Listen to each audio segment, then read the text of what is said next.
Bonjour, je me présente, Benoît Spécial en première éducation physique.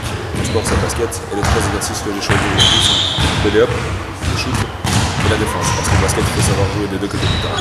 Donc on va commencer par l'échauffement et les étirements. Alors au niveau de l'échauffement, ça va être principalement de la course avant, la course arrière et des déplacements latéraux. On commence par courir et faire des exercices spécifiques à la course, donc tout ce qui est tape-fesses, élévation des genoux, déplacement défensif avec mouvements latéraux et accélération sur 3-4 appuis. Donc chaque étirement qu'on va faire sera à maintenir entre 20 et 30 secondes. Donc là au niveau épaules et les triceps, donc épaules, 20 à 30 secondes, et triceps. Pour les jambes, on va s'asseoir, ce sera plus simple. Donc on va commencer par les fessiers. 20 à 30 secondes, je rappelle. Un deuxième pour les fessiers. Ensuite, les quadriceps.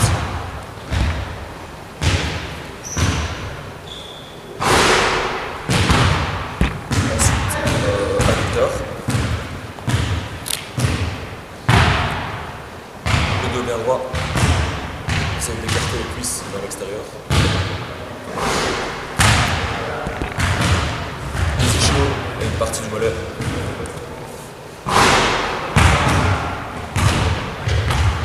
Alors pour les mollets et les chevilles, on va simplement s'appuyer contre le mur.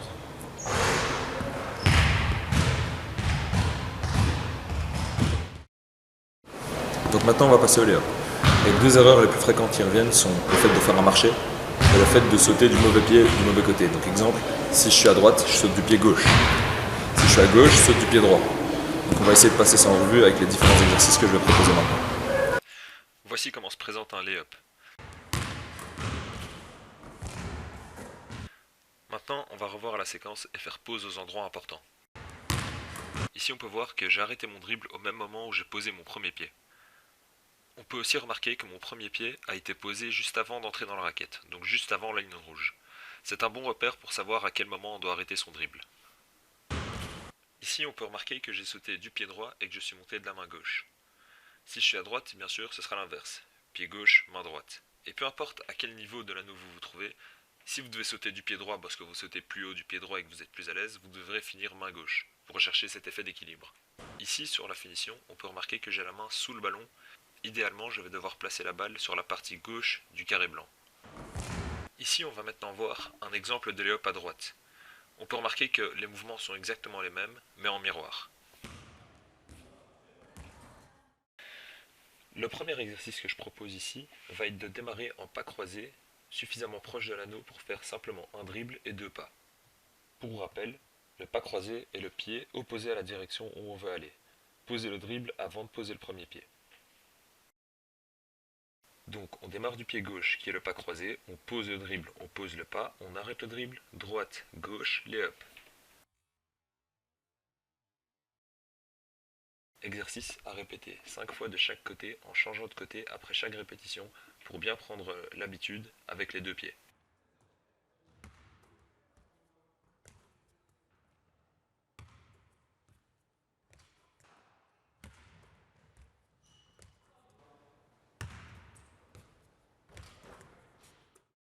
Le deuxième exercice que je propose ici va être utile à la finition.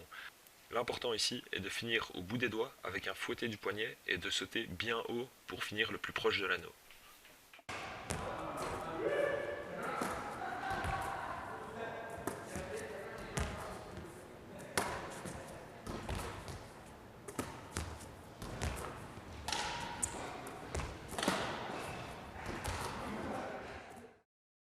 Donc maintenant on va passer aux exercices de tir. Je vais rappeler les deux erreurs qui arrivent le plus souvent lorsqu'on shoot.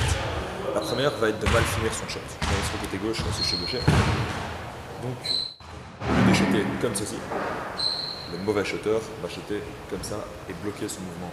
Ce qui fait que la balle ne va pas tourner, il y aura une mauvaise finition et souvent elle va taper le bord avant l'anneau et revenir vers vous. La deuxième erreur va être donc d'attaquer l'anneau, de shotter avec un angle en dessous de 45 degrés. On conseille de shotter avec un angle 45 degrés pour plus, pour que la balle arrive vers l'anneau par le haut et pas par l'avant. Souvent l'erreur sur les shots trop plats va être que la balle va ressortir directement au bon niveau taper l'avant de l'anneau. Un shot au basket se présente comme ceci. La main faible sur le côté du ballon, qui permet simplement de diriger le ballon sans trop de difficulté, à une main c'est pas possible. Et la main forte, ça va être la main qui va vraiment shotter, parce qu'une fois qu'on a verrouillé, cette main va progressivement s'ouvrir et on va finir à une main. Pour le shot comme pour le lay-up, on va voir quelques exemples de shots et ensuite les détailler en faisant pause au moment important.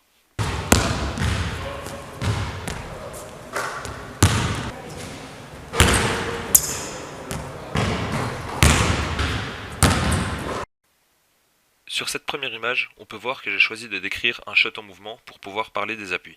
On peut remarquer ici que j'ai d'abord posé mon pied gauche parce que je me dirige vers la droite pour faire face à l'anneau. Pour avoir un bon équilibre, le deuxième appui doit venir se placer largeur de hanche par rapport au premier. Et c'est en posant ce deuxième appui que je peux simultanément armer mon shot, c'est-à-dire poser ma main forte en dessous de la balle et ma main faible sur le côté. Après ça, j'ai donc sauté en plaçant la balle au-dessus de ma tête et pas devant, sinon je vois pas l'anneau. J'ai fouetté de la main gauche et j'ai ouvert ma main droite. On peut aussi constater que l'angle de shoot est bien de 45 degrés. Alors le premier exercice que je propose va être utile pour apprendre à tirer vers le haut et pas trop tirer vers l'avant. Donc ici on est proche de l'anneau et l'avantage c'est qu'on va devoir arquer son shot, donc tirer à bien plus de 45 degrés.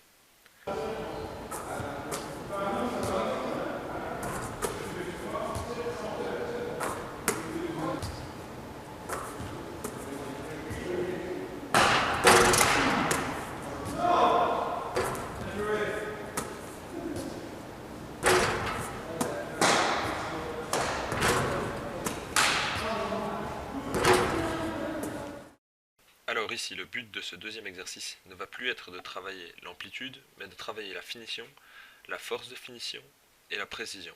L'objectif ici va être de toucher la petite étiquette jaune avec pour seule force le fouetté du poignet.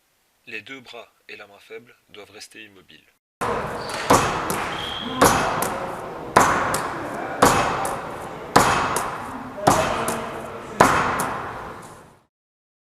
En défense, la règle principale va être de toujours rester face au joueur sur lequel on défend, c'est-à-dire d'avoir les épaules toujours face aux épaules de son vis-à-vis.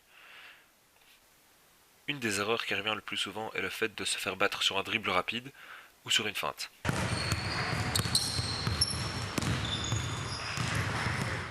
La deuxième erreur qu'on voit souvent est le fait de laisser son joueur shotter parce qu'on est trop loin de lui, de peur qu'il nous prenne de vitesse.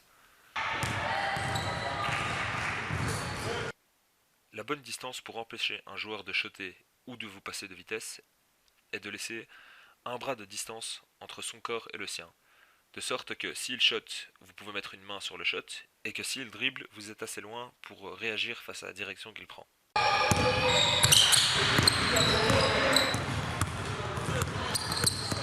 Dans cet exemple, ma réaction est trop lente et c'est déjà trop tard, car je suis à côté de lui et plus devant lui.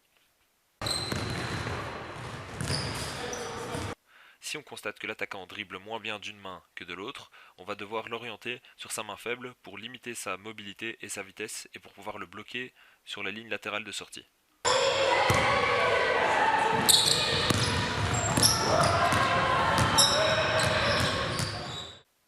Le premier exercice va être un exercice de réactivité latérale. Il consiste à démarrer de la ligne de fond, courir vers la ligne des lancers francs. Avant d'arriver à la ligne des lancers francs, votre coéquipier vous indique une direction dans laquelle il faudra vous déplacer latéralement le plus vite possible.